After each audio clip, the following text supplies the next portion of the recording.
അബ്ദാ ഡാ എന്റെ ആ തിരുമൽ കടയിലെ പണി പോയില്ലേ? തിരുമല കടയല്ല, ബൂട്ടി സ്പാ. കണ്ട പെണ്ണുങ്ങളുടെ കൈത്തും കാലൊക്കെ തിരുമ്മി കൊടുക്കുന്ന പരിപാടിയല്ലേ?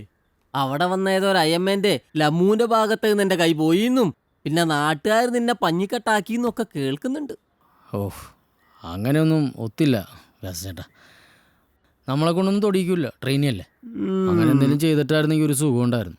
ഇതൊന്നുമില്ലാതെ അങ്ങോട്ട് പറഞ്ഞു വിട്ടു. പഴയ പണി നോക്കുന്നോ? ഡ്രൈവിങ്ങാ? ആ, മടുപ്പാണ്. അവിടെ ഒരു മടുപ്പില്ല, സുഖകര. വീട്ടിൽ നിന്ന് വിട്ടാ സ്കൂള് വിട്ടാ വീട്. നല്ല ചക്രവും കിട്ടും. ഓട്ടോണോ? BMW, ബെൻസ്, ഓടി, പിന്നെ ഇത് ജഗ്ഗ, അങ്ങനെ പല വണ്ടി മാറി മാറി ഓടിക്കടാ. ഇവിടുത്തെ ലാൻഡ് ഓണർ രവിശങ്കർ സാറിന്റെ വണ്ടികളാ. സാറിന് വേണ്ടിയല്ല, ചെക്കന് വേണ്ടിയിട്ടാ. ഇവിടെ കാശ് മേടിക്കാൻ വേണ്ടി വന്ന ജിമിട്ടൻ്റെ ആ, അവിടെ ഒരു ഡ്രൈവർ ഉണ്ടല്ലോ, ജബ്ബാർ. ഓനും പോയി. ആ ചെക്കന്റെ കൂടെ അധിക കാലമായിരുന്നു നിൽക്കൂല.